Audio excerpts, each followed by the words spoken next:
All right, welcome everybody. So happy to have you here. We had a little technical stuff happening in the background, but we're good to go. Welcome to our CyberWise chat. Whether you're here joining us live on the webinar or you're going to listen to this on the podcast, we're really happy to have you. As you know, today we're talking about shared and compared, our kids online and their privacy, etc. We got lots to talk about. I'm Diana Graber, author of Raising Humans in a Digital World and founder of CyberWise and CyberCivics, here with Dr. Pamela Rutledge, who is the director of the Media Psychology Research Center. And we are so honored today to welcome Deborah Heitner. She is the author of a really good book. I just finished it, Growing Up in Public, Coming of Age in a Digital World. And if you haven't read it and you're a parent and you have a kid anywhere between 2 and 30, I really encourage you to read it. What I really loved about it is Deborah's tone. I mean, she's so empathetic and respectful of kids. And I'll tell you, in this business, that's rare. People like, scary, it's horrible out there. And you're not going to get this from this book. And I really loved her stories, and I really loved her questions that she gets from parents. I was chuckling because same old questions, right? And yeah. So Pam just wrote a really lovely blog post about the book that you can find on the CyberWise website. But if you don't have time to read it, Pam, maybe you can tell us what you wrote and what your thoughts of the book were. Well, Deborah, first of all, it's so lovely to have you here, and I agree with Diana that the tone of your book is really engaging because there's so many stories that it helps people put themselves into it. But I think the thing that I most appreciated was the emphasis on mentoring versus monitoring, where you're actually preparing kids to live in this world rather than trying to keep them safe. And I also really liked the part where you're saying, well, what are the implications if you're doing this monitoring? What are the implications of this psychologically? What are you doing to motivation? What are you doing to trust? What are you doing to the relationship? And I thought that's something that doesn't get emphasized enough. We just stop the discussion whether track or not track, and we don't talk about the longer term implications on media and digital literacy. So those are my favorite parts. But mostly welcome. It's lovely to have you here. Thank you so much. I've been following your work, both of you, for a long time, and it's fun to be in conversation because I think there are a lot of really scary messages out there about what kids are doing. And I appreciate that we're all on the same page about having empathy for kids and families and not just using scare tactics about technology that we all frankly need to live our lives and do our work at this point. And Pam and I have talked about that a lot, that we're really kindred spirits in this realm, and there's not a lot of us, so really happy. But I wanted to start with really a general question, because I think a lot of parents don't even stop to think about how much their kids are surveilled today. I mean, we hear a lot of parental control software, but could you set the stage for us a little bit? You wrote about this so beautifully in your book, but just all the ways kids are tracked today. Yeah, so kids are tracked. Literally, my kid is tracked on a QR code when he checks into classes at his large suburban high school in Illinois. So literally his location is being tracked. Many parents are also adding either Find My Phone or Life 360 or another location geo tracker. Kids are then tracking one another on things like Snapchat Maps, seeing where each other are visiting colleges. So there's just like a lot of kind of NSA style tracking that way. Parents sometimes are mirroring their kids' phones so that they can read their texts, see where they go online. And a lot of that tracking, well, we can get into the implications of it, but that's just a lot. Then grade tracking is another thing that's happening, where parents can see into their kids' grades every single day, even hour on hour, like quizzes and assignments coming in. And, I don't need to get a ping on my phone when on the first day of school, my kid's doing the hello, how are you chat with a neighbor in Spanish class, and they're like, 5 out of 5, your kid introduced themselves to someone in Spanish. Like, I don't need to see that. That's too much information. I mean, can you imagine, like, I don't need to say it because I think every adult listening to this will say, God, could you imagine what would have happened if I was a kid and my parents knew everything I was doing every second in school? Like, I would be, in restriction 5 out of 7 days of the week.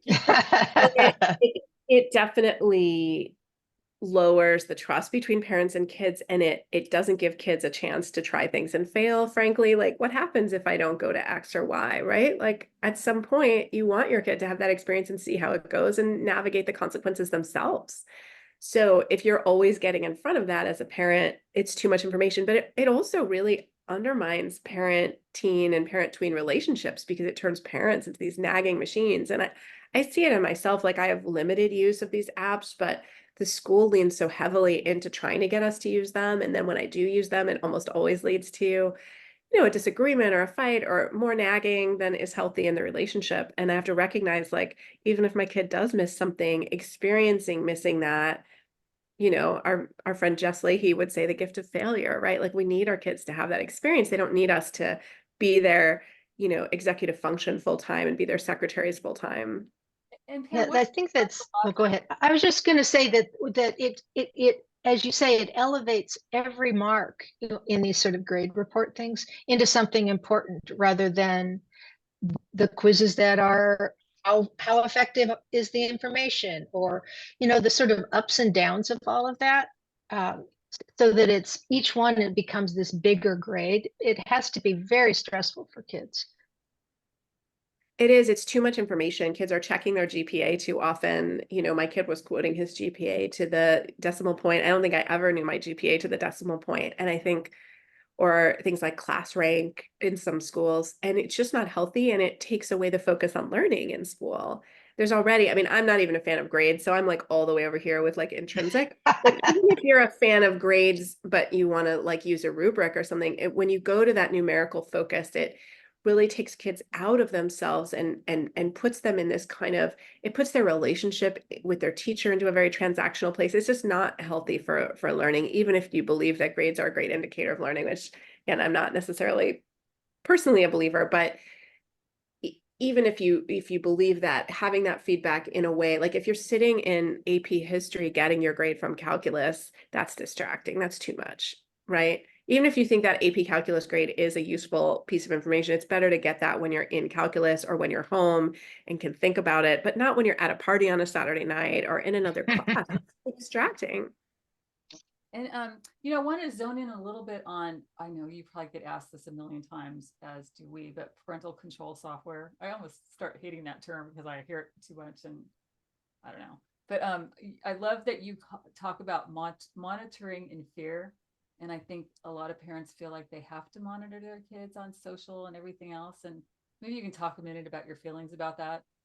Sure. I mean, I've been a fan since my last book, Screenwise, and even before that of mentoring over monitoring, which is, as I know you all are as well, of really being in conversation with our kids, understanding their lived experience. What, if you want to use Snapchat, if you want to use Discord, what are you using this app for? What role is it going to play in your life? What are the ways you're going to stay safe if something on the app, violates one of your boundaries, or if someone more likely on the app violates, like the app themselves aren't doing anything, but like if someone, does something that bothers you, what are your available responses? And that kind of mentoring, frankly, feels like a lot of work, where sticking an app on your kid's phone that tracks what they do can feel like less work. But in the end, the information you get from that app is going to be very limited. That app doesn't know you or your child. Your kid could be upstairs, crying in their room because of something someone said to them that the app would never pick up. So I think the problem with these monitoring apps is it gives parents a false sense that they know what's going on, and that it can drive up anxiety and mistrust, but it doesn't actually tell you what's going on. Having the close relationship with your kid, having them be able to come to you if a situation is truly threatening or difficult or harming their mental health, that's the ideal situation. You want your child to have you or another trusted adult that they can talk to. And developmentally, it may not always be you, but as long as like, hey, they can really talk to their school counselor, or they can really talk to my sibling, their aunt or uncle, like there may be someone else at some point in your child's life and in the course of your relationship, and it might not be you. But as long as they have a safe adult to talk to, that's always better than just getting all that information. Because you also, as a parent, are not really equipped. Like I know for me, I would be reliving middle school traumas and high school traumas if I was just reading all the texts. And plus, Right. it teaches your child nothing. It teaches your child nothing, and you're not actually understanding what's going on because you're not in those relationships. They have to learn the skills to like manage themselves on these things. And right, exactly. To know, like, if they mess up, for example, the friends may pull them back in and say, hey, that's not okay. That joke wasn't funny. And they need to have those experiences with their peers. Yeah, it's like Well, and all of that software is very binary. It's like put it on, don't put it on. It doesn't have any differentiation between the developmental age of the child, the maturity of the child, you know, how to start, how to let, you know, when you need it, when you don't. It's very much spyware. And, Right. you know, one of the things that you talked about that I thought was very important is parents who feel compelled to spy and their kids don't know. And then what do they do with this information? Because at the point when you feel like you need to intervene, you just expose yourself as a spy.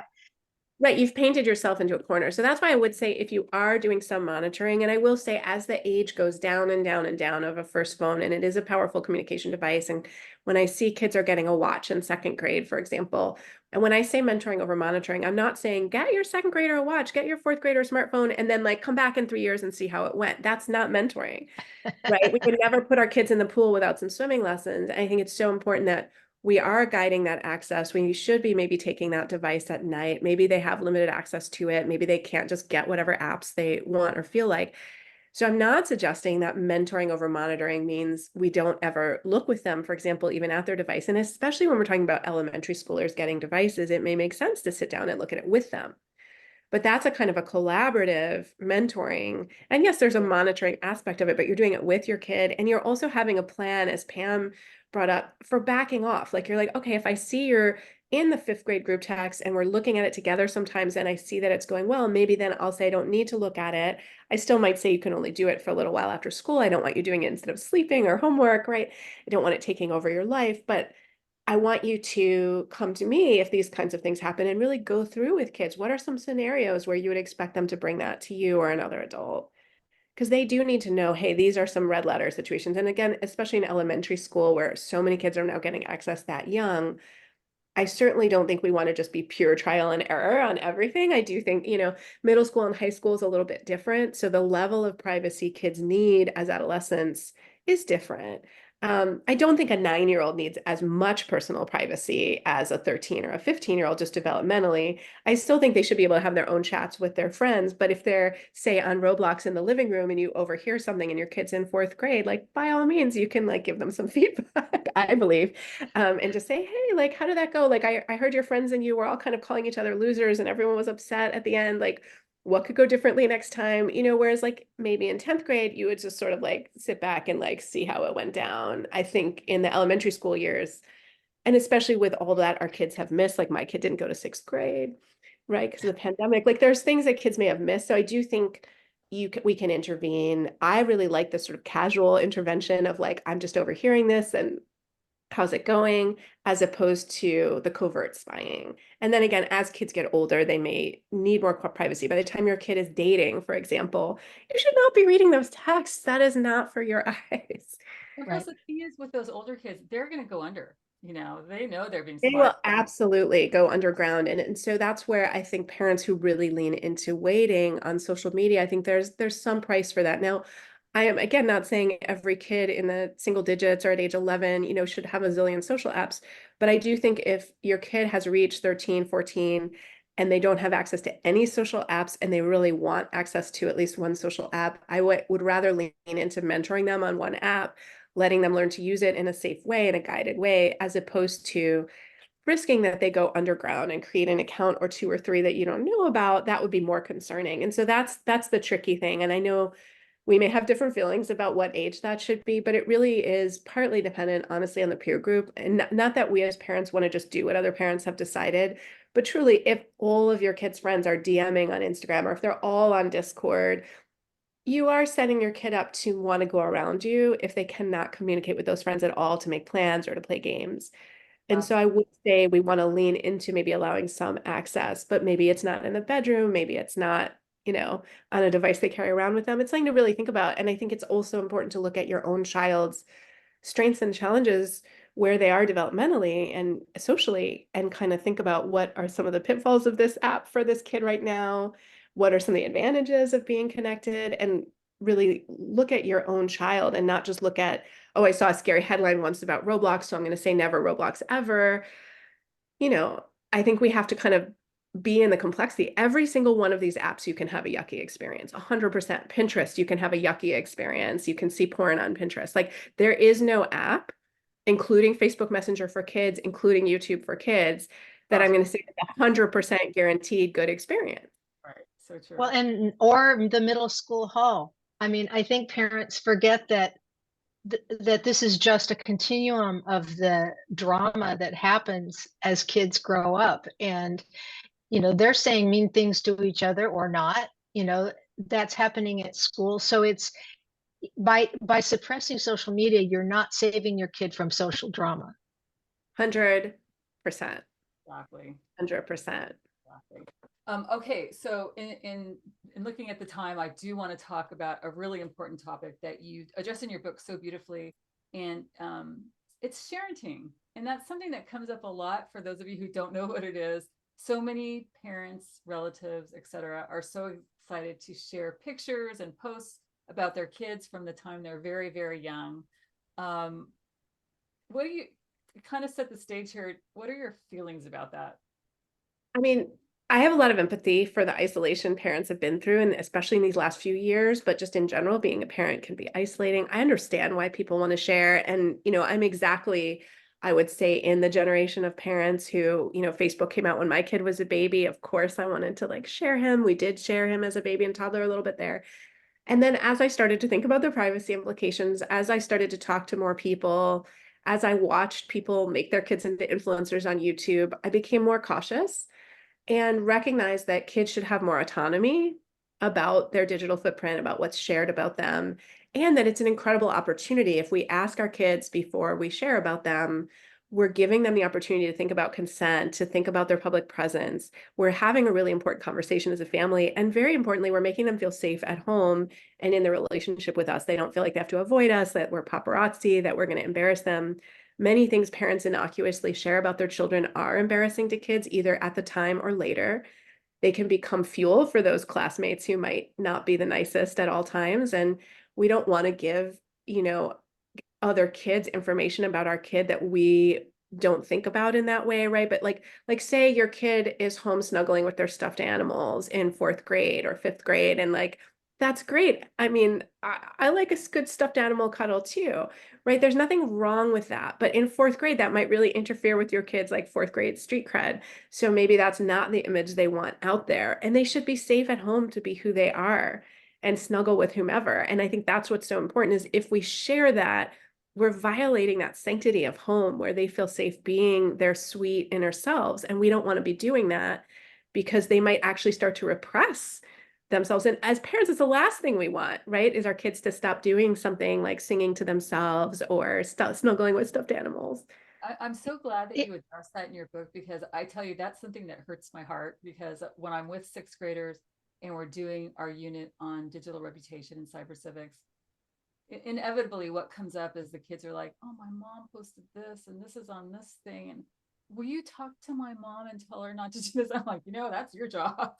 I've had kids invent apps for that. I'll do app design workshops and they'll invent apps to stop their parents from sharing things. Wow. Well, it's asking you to do it because you have social power as an adult. I think it's really hard for kids to ask their parents that. Just came up with I should send it to you and get your thoughts on it, but it's a consent agreement that we came up with for social media that families can share between each other and their relatives. And I think that might help a child to have this little agreement that that's actually, they don't have to think of the words, but they can present this and have a conversation about it. So, well, and not only that, but these conversations that you're having, Deborah, are helping kids understand the magnitude of public.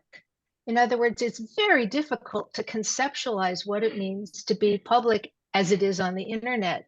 So as you're sort of working them through the sort of levels of consent and explaining boundaries, they start to get a much broader view of what it means to actually share things on TikTok or YouTube or those places, which is a really difficult concept, even for many adults. And and you have to grow. The other thing I think parents forget is that they are essentially defining their kids' identity by posting these pictures. And I've had parents say, well, I'm so worried because, my lovely child, that's not what his profile looks like, where they're worried about this disconnect between the, as you say, the street cred and the snuggle bear. And we all have different identities. that is a function of social engagement, right? I am different professionally than I am with my family, or I am at a football game versus, with, friends getting my nails done, or, whatever all these situations are.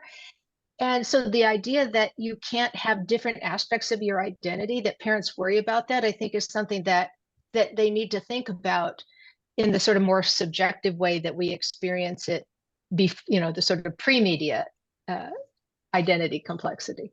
We have to give our So, kids their full humanity. Exactly. Like we are different on like I'm different on Instagram versus LinkedIn. And I think kids need that space to be themselves at home versus at school. And we all had a school self and a home self as well. Even if you're really like at a lovely little school and you feel very safe, it's still a different world than your family and your parents and siblings and pets. So I think that's very, very important. And I think we also, it's tempting to use our kids as content because they're so cute.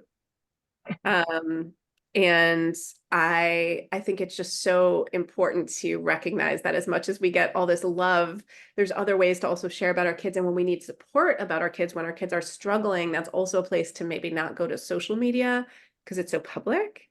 And to think about other ways to connect with parents, whether it's a parenting group, calling your best friend, reaching out to a therapist. Like we do need support. I'm not saying suffer alone if your kid or you are going through a hard time. I just think we need to think about is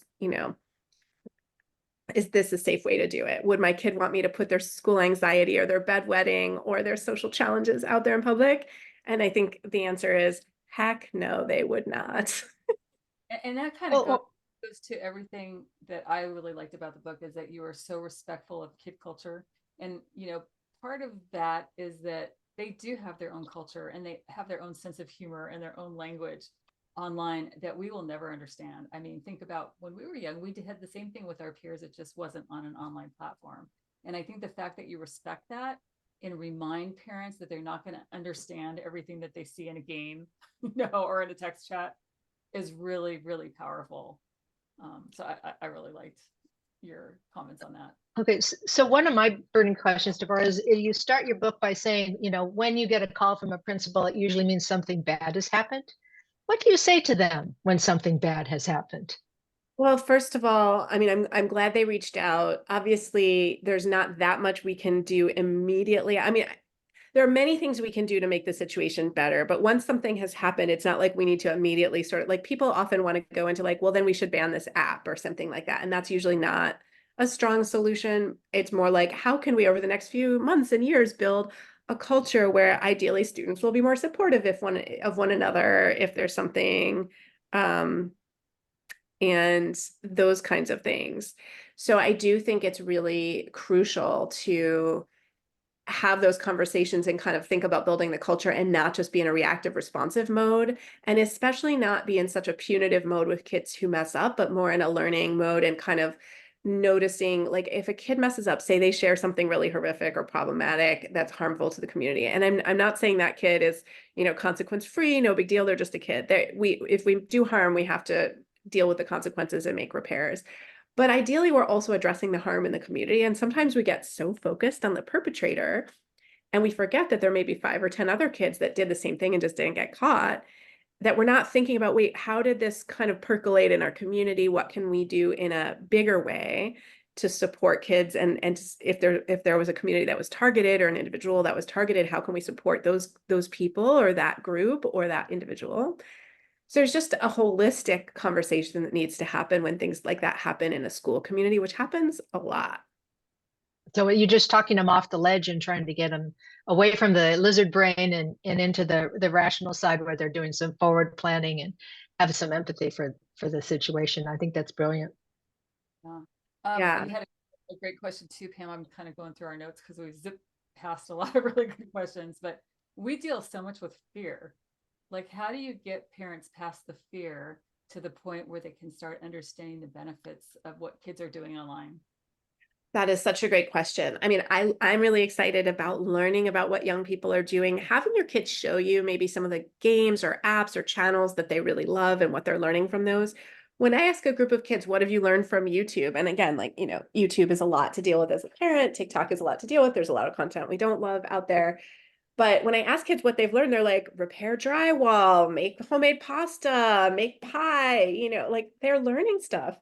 And that's incredible. And so we also want to honor what are the positives that they're getting, what are they learning, and how can we give space for them to apply that learning? Like if you see your kid leaning into cooking shows, by all means, have them make dinner, have them make cupcakes. Like you should be eating the fruits of their labor and not just like watching YouTube with them, right? So we want to take some of the things they're learning and also translate that into a skill that's going to make them a very popular roommate one day. Yeah, I wonder how much of the conversation parents have with kids about technology is very negative. I mean, it makes me think of sort of basic parenting 101, which is reward what goes well. In other words, I love that you watch cooking videos, or rather than why are you on your device, but you're really noting, audibly noting the positives that they're experiencing, whether or not that doesn't change the relationship between the child and the parent. Yeah, and I think Well, and giving kids an opportunity to have real life explorations, or if you want kids to do more unplugged things, even just noticing their online interests can help you. You know, if you have a kid who's really into a World War II online game, would they like to play Risk or another board game with you or other friends? I mean, so I do think a little bit of our job as maybe analog experts is to like help our kids find some cool analog things that they may not have heard of, because they have been, especially since the pandemic, I think, so immersed in getting so much of their new experiences and kind of novelty from the online world. But just taking that cue of like, oh, my kid's really into making slime. Would they, want to do some other cool chemistry things, right? Like just kind of using that as information as opposed to a power struggle about just why are you on your device? Yeah, and one thing I kept thinking about reading your book is it's sometimes I think it's hard for parents to be good mentors because sometimes I think kids are doing things better than we are online, which really brings me to the point that I always tell parents is like, learn from your kids. Like your example of kids learning new skills or new hobbies via TikTok or YouTube. I mean, that's a great thing for us to realize, like, these are good sources. If you've never learned how to knit and that's something you want to do, like go to YouTube, look it up. So I think sometimes there's areas they can mentor us in that we should listen and have that be a collaborative conversation. I think that opens doors to have that conversation flowing both ways. Mm-hmm. I wish that we had time to get deeply into this, but I do want to take a couple seconds to talk about your chapter on sexting because you had such a refreshing, open viewpoint towards it that it's more natural or normal than we want to admit to ourselves. So if you could just a few moments kind of Yeah, I had really good conversations with adults and kids about this. It's a tricky topic. I think none of us are super comfortable with the sort of privacy and social risks, let alone the legal risks. I know someone will bring up of sexting, but it's important to not lean into fear tactics so that our kids can talk to us. They need to understand that if someone does sort of threaten them or try to coerce them, that's a problem, that they can talk with us. Or if they willingly and non-coercively share an image and then someone uses it later in a coercive or threatening way or shares beyond the consented audience, that's still a problem. It's not okay. And just being in conversation with our kids as we teach them about sexuality, as we talk to them about dating, about falling in love, about romance, just making sure that we talk with them about sharing images, whether it's something that comes up for them or their friends, and that we talk with them more about safety and respect and not from a shame-based perspective, that we always want to be talking about, safety, integrity, responsibility, and consent, and not just scary, scary, shame, or you'll go to jail if you do that. Because they all know kids who've shared images that haven't gone to jail. Thankfully, I don't think I want to live in a world where, 15-year-olds are going to jail for consensually sharing images with other kids, right? Like that's not a good situation. And when that does happen, I think that's a real misuse of the law. And so we really just need to keep our kids safe in all these ways. And again, they are safest if they have an adult they can talk to, especially if they're in a jam or are having some second thoughts. And we have to recognize as our kids get older that this may be part of some relationships that our kids may be part of. And like, if you see it by mistake, try to like block it from your own hard drive. Like that was not for you. And that is frankly, a risk that I think about. Like it's, one of the many reasons that like maybe, we think twice before we do it as adults is like we've all sent a text to the wrong person. And this is the kind of text where sending it to the wrong person would feel very embarrassing. So just, worth thinking about, but not trying to scare our kids so much that they can't talk to us, especially if they're in a situation where maybe they've already shared images in the context of a Yeah. relationship. Yeah, and I love that you give, tips what to do should this happen, here's your steps. So just be prepared that this might be a part of the teenage life online. And I know you've talked with Samir Hinduja before, right? And so like the safer sexting tips came from an article that he wrote with his writing partner. Oh my Justin. goodness.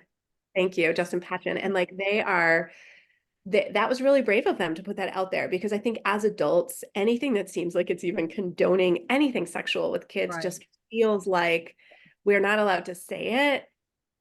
And yet we live in a society where a lot of people are delaying marriage until their 30s. I mean, is this people, like, is that the idea? Like, I don't know what people think, but Yeah, what's really tough for you're kids, and talking to a kid who's 11 and going through Yeah. puberty, and you think they're going to delay any sexual Right. experience until they're Right. 30. I think it's worth, just What asking really, yourself how what realistic really that is. confuses kids is we teach visual literacy, and then I teach them sexting right after that.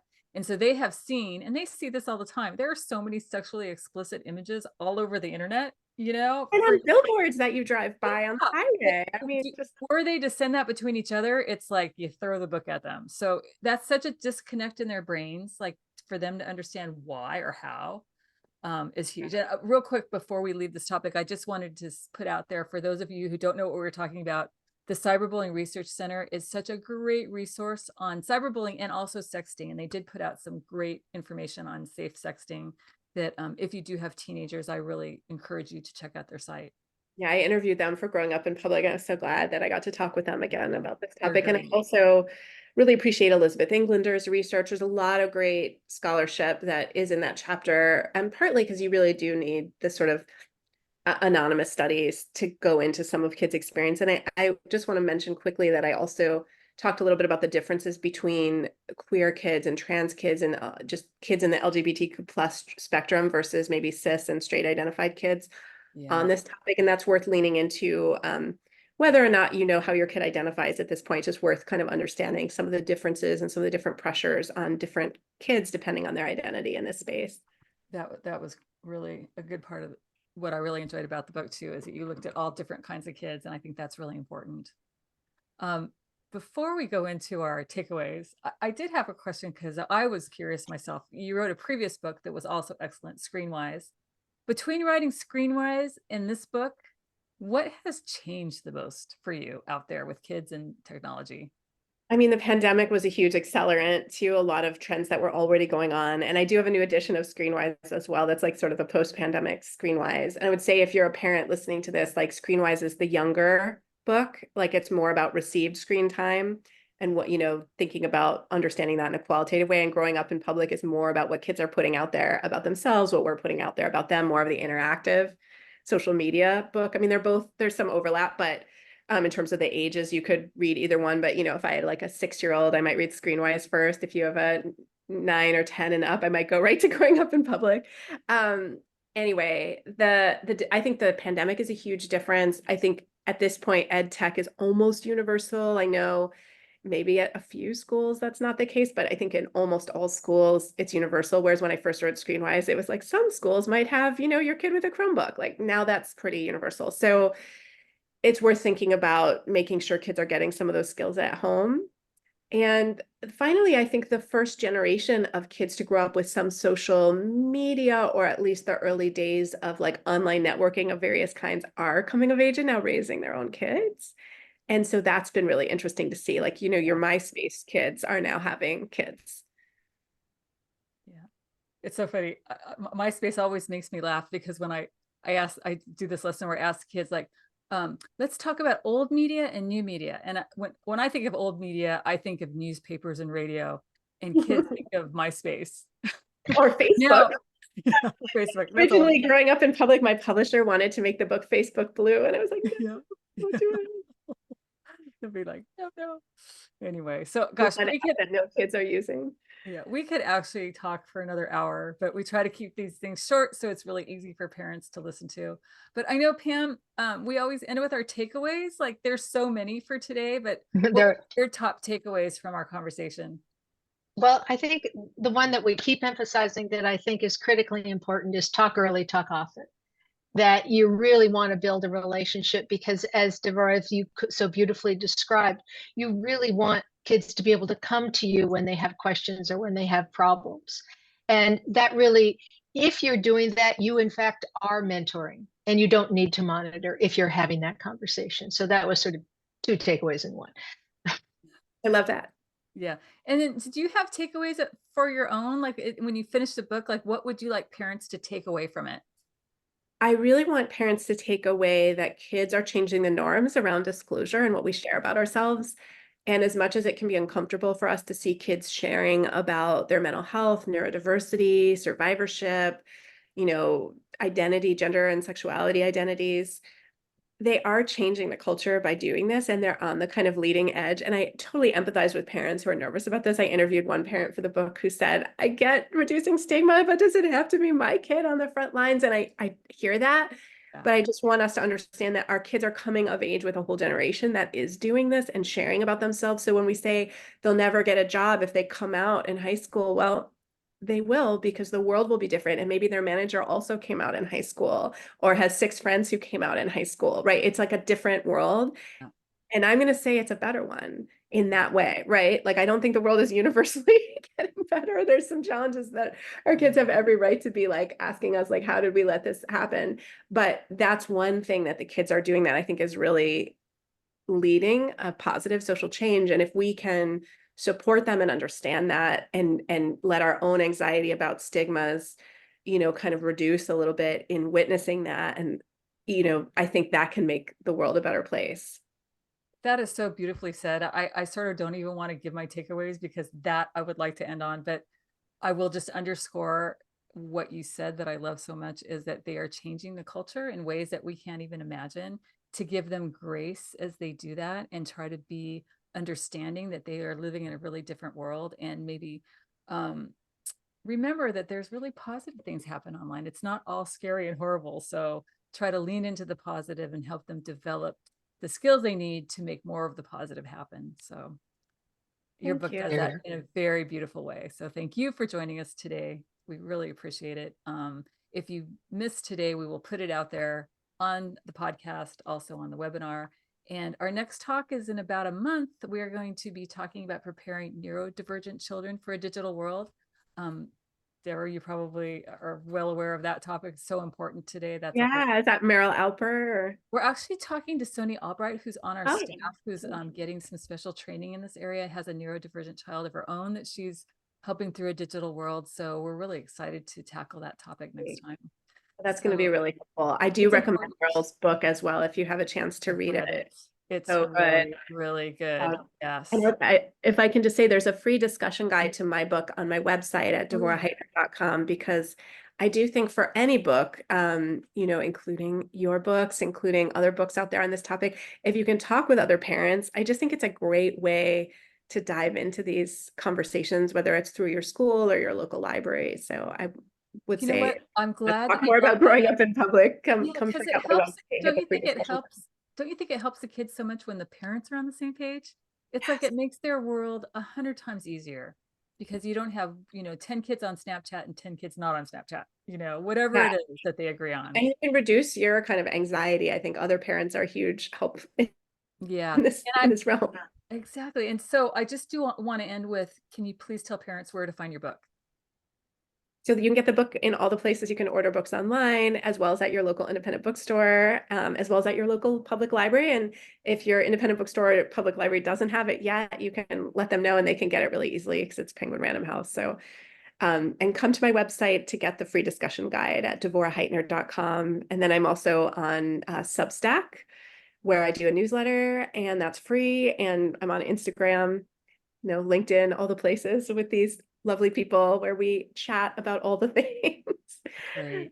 So great. Well, we'll put that out there when we do the follow-up to this. And again, thank you so much for being with us today. It's such a pleasure to chat with you. Your work, as usual, is awesome.